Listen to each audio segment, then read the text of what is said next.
वाराणसी की गलियों में सुबह की पहली किरण के साथ ही मंदिरों की घंटियां गूंजने लगती थी।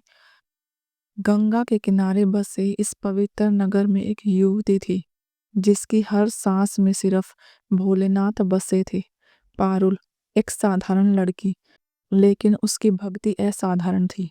वो रोज सुबह काशी विश्वनाथ मंदिर में जाती, शिवलिंग का अभिषेक करती और घंटों भोलेनाथ के चरणों में बैठी रहती। जब कोई उससे पूछता, तुम्हारी कोई ख्वाहिश नहीं? वो हंसकर कहती, मेरी ख्वाहिश और मेरी दुनिया सिर्फ महादेव है। लोग उसे अजीब समझते, उसकी भक्ति को पागलपन कहते, पर उसे इन सब बातों से कोई फर्क नहीं पड़ता था। उसके लिए प्रेम, संसार और विवाह जैसी चीजें कोई मायने नहीं रखती थी। पर उसे नहीं पता था कि जल्द ही महादेव उसकी भक्ति की परीक्षा लेने वाले थे। शिवरात्रि का पावन दिन था। सारा काशी भक्ति में डूबा हुआ था। पारुल हमेशा की तरह मंदिर में रुद्राभिषेक कर रही थी। तभी अचानक मंदिर के मुख्य द्वार से एक तेज हवा का झोंका आया और घंटियों की आवाज गूंज उठी। पारुल ने देखा, एक युवक अंदर आ रहा था। माथे पर चंदन, गले में रुद्राक्ष की माला, सफेद कुर्ता और आंखों में अद्भुत तेज।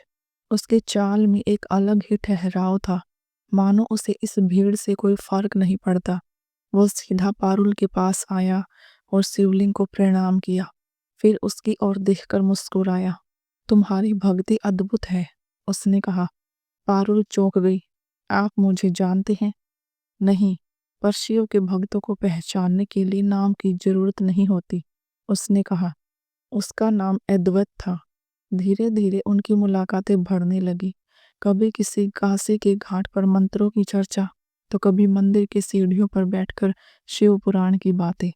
पर एक बात थी जो अद्वैत के चेहरे पर हमेशा रहता था, एक सवाल। एक दिन अद्वैत ने पारुल से पूछा, तुम्हारी भक्ति में कोई कमी नहीं है, लेकिन क्या तुमने कभी सोचा है कि शिव और शक्ति भी अलग नहीं थी? पारुल ने चौंक कर उसकी तरफ देखा। क्या मतलब? महादेव ने भी शक्ति को स्वीकार किया था।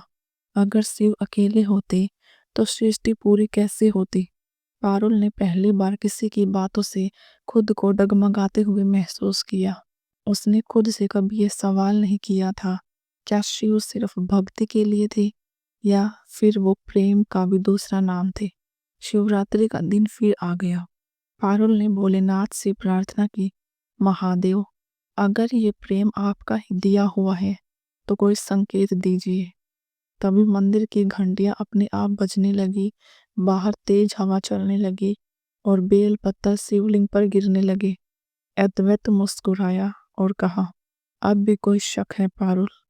उसकी आंखों में वो सच्चाई थी जिसे नकारना नामुमकिन था। पारुल की आंखों में आंसू आ गए।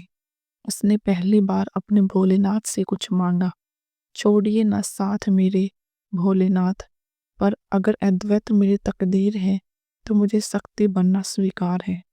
उस दिन के बाद पारुल और अद्वैत साथ में भोलेनाथ की सेवा करते। अब उनकी सुबह ही मंदिर में होती, दोपहरे गंगा के घाटों पर भक्ति में और शाम में शिव भजन में। लोग उन्हें देखकर कहते, यह सिर्फ पति पत्नी नहीं, शिव भक्ति का अनंत प्रेम है।